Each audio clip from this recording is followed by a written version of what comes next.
Seventh sense movie అందరూ చూసే ఉంటారు. అందులో సూర్య బోధిధర్మ అనే క్యారెక్టర్ చేశారు. కానీ నిజానికి అసలు ఎవరు ఈ బోధిధర్మ?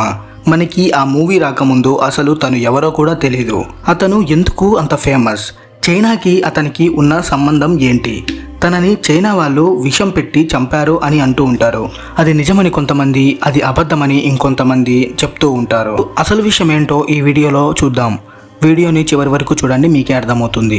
వీడియోలోకి వెళ్లే ముందు మీరు మన ఛానల్కి కొత్తగా వచ్చినట్లయితే ప్లీజ్ లైక్ చేసి అలాగే సబ్స్క్రైబ్ చేసుకోవడం మాత్రం మర్చిపోకండి. ఇక వీడియోలోకి వెళ్ళిపోదాం. 5వ శతాబ్దంలో మన ఇండియాలో తమిళనాడులో కాంచీపురం పట్టణానికి పరిపాలిస్తున్న రాజు పేరు స్కందవర్మ.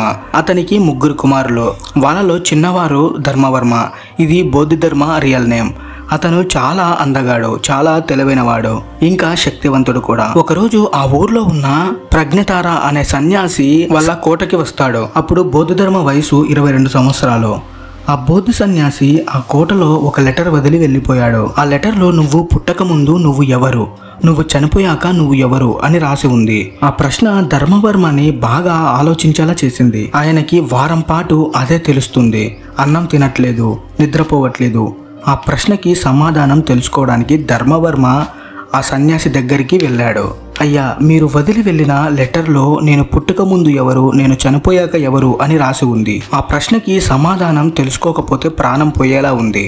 దానికి సమాధానం చెప్పండి అని అడుగుతాడు. దానికి ఆ సన్యాసి, ఈ ప్రశ్నకి సమాధానం నువ్వే తెలుసుకోవాలి. నీ బంధాలకి, అధికారానికి, సుఖాలకి దగ్గరగా ఉన్నంత వరకు నీకు దీని సంబంధం తెలియదు. ఇవన్నీ వదిలి ఆధ్యాత్మిక జ్ఞానం నువ్వు సంపాదించాలి. అప్పుడే నీకు సమాధానం దొరుకుతుంది అని చెప్తాడు. అప్పుడు ధర్మవర్మ వెంటనే ఒక్క క్షణం కూడా ఆలోచించకుండా వెంటనే తన బంధాలన్నీ వదిలి యువరాజు అనే అధికారాన్ని అన్ని వదిలేసి ఇప్పుడే సన్యాసంలోకి కలిసిపోతాను అన్నాడు. ఇక మీద మీరే నా గురువు అని చెప్తాడు. అలానే ఈ ఆశ్రమమే నా ఇల్లు అని కూడా అన్నాడు. అలా 22 సంవత్సరాలకే ధర్మవర్మ సన్యాసం తీసుకున్నాడు. కొన్ని రోజుల తర్వాత తన గురువు ధర్మవర్మ దగ్గరికి వస్తాడు. నువ్వు ఫిజికల్ గా చాలా స్ట్రాంగ్ గా ఉన్నావు. నువ్వు రేపటి నుండి 4 సంవత్సరాల వరకు యుద్ధ విద్యలు నేర్చుకో అని చెప్తాడు. ధర్మవర్మ అలానే ఇండియా అంతా తిరిగి విద్యలు నేర్చుకుంటాడు. యోగా, కలరీ ఇలాంటివి నేర్చుకుంటాడు. వాళ్ళ గురువు, ఇప్పుడు నువ్వు అన్నిటిలో దృఢంగా ఉన్నావు. నీ పుట్టుకకు ఒక కారణం ఉంది. ఆ బాధ్యతని నువ్వు నెరవేరిస్తేనే దానికి ఒక అర్థం ఉంటుంది. అప్పుడు ధర్మవర్మ ఏం చేయాలో చెప్పండి అని అడిగాడు. ఈ రోజు నుండి నీ పేరు ధర్మవర్మ కాదు, బోధిధర్మ. నువ్వు చైనా దగ్గరికి రెండో బుద్ధుడిగా వెళ్ళాలని అది ఎందుకో తనకి చెప్పాడు.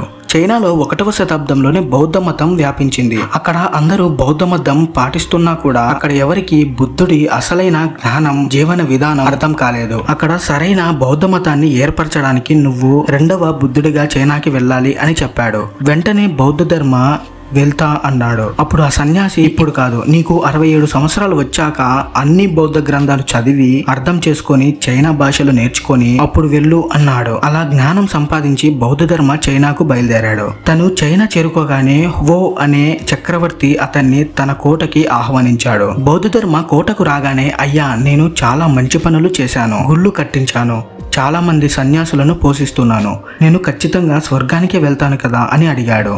దానికి బోధిధర్మ, నువ్వు ఖచ్చితంగా నరకానికే వెళ్తావు అని అన్నాడు. ఎందుకంటే నువ్వు ప్రతిఫలం ఆశిస్తూ మంచి పని చేస్తూ స్వర్గానికి వెళ్ళాలని ఆ పనులు చేస్తున్నావు. నీలాంటి వాళ్ళు స్వర్గం దరిదాపుల్లోకి కూడా వెళ్ళనివ్వరు అని అన్నాడు. ఈ ఆన్సర్ కి ఓ చక్రవర్తి అహం దెబ్బతిని భటుల చేత బోధిధర్మని బయటికి పంపించేశాడు. బోధిధర్మని ఎవరు ఆశ్రమంలోకి రాణించేవారు కాదు. ఎందుకంటే తను ఇండియన్ అని. ఇండియన్ అశుభ్రంగా ఉంటారని. ఎందుకంటే వాళ్ళు చాప్ స్టిక్స్ తో కాకుండా చేత్తో తింటారు, చేత్తోనే కడుక్కుంటారు, అలానే వాళ్ళు క్లీన్ గా ఉండరు కూడా అని తనని రాణించేవారు కాదు. అప్పుడు బోధిధర్మ షావులిన్ అనే కొండ దగ్గర ఉన్నాడు. ఆ కొండలోనే ఒక గుహలో 9 సంవత్సరాలు జ్ఞానంలో ఉన్నాడు. ఆ 9 సంవత్సరాలు తను ఎవరితో మాట్లాడేవాడు కాదు. ఆ 9 సంవత్సరాలు అతని గురించి చైనాకి తెలిసింది.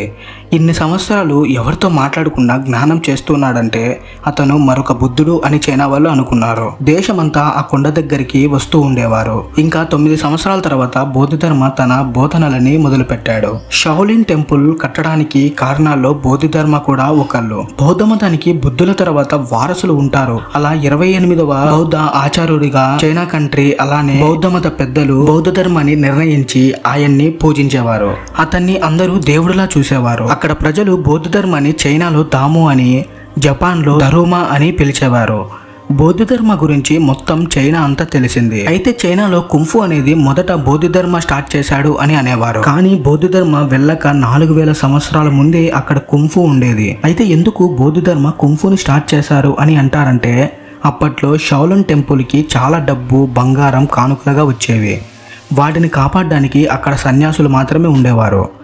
బందిపోట్లు ఆ గుడిని అటాక్ చేసి సంపదని మొత్తాన్ని దోచేవారు. ఆ సంపదని కాపాడడం మన బాధ్యత అని బౌద్ధధర్మ భావించి అప్పటికే ఉన్న కుంఫు ఇంకా బౌద్ధధర్మ యోగా, కలరి అన్నీ కలిపి ఒక కొత్త కుంఫుని స్టార్ట్ చేశారు. అదే షావులిన్ కుంఫు. అలా స్టార్ట్ చేసింది బౌద్ధధర్మ. తర్వాత అది చాలా పాపులర్ అయ్యింది.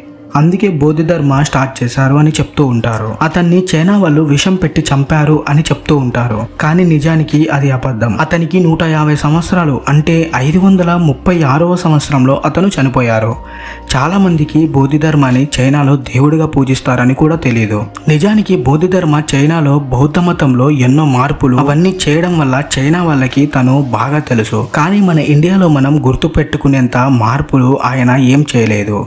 అందుకే ఆయన గురించి మనకి తెలీదు. మన ఇండియన్ అయిన బౌద్ధధర్మ చెప్పిన మార్పులు ఈ రోజుటికి అక్కడ చైనాలో బౌద్ధ మతం అంతా ఫాలో అవుతూ ఉంటుంది. దానికి ప్రతి ఇండియన్ గర్వపడుతూ ఉంటారు. That's it guys. ఈ వీడియో మీకు ఎలా అనిపించిందో కింద కామెంట్ అయితే చేయండి. అలాగే వీడియో నచ్చితే ప్లీజ్ వీడియోకి లైక్ చేయండి. మరో మంచి వీడియోతో మీ ముందుకు వస్తాను. అంతవరకు బాయ్.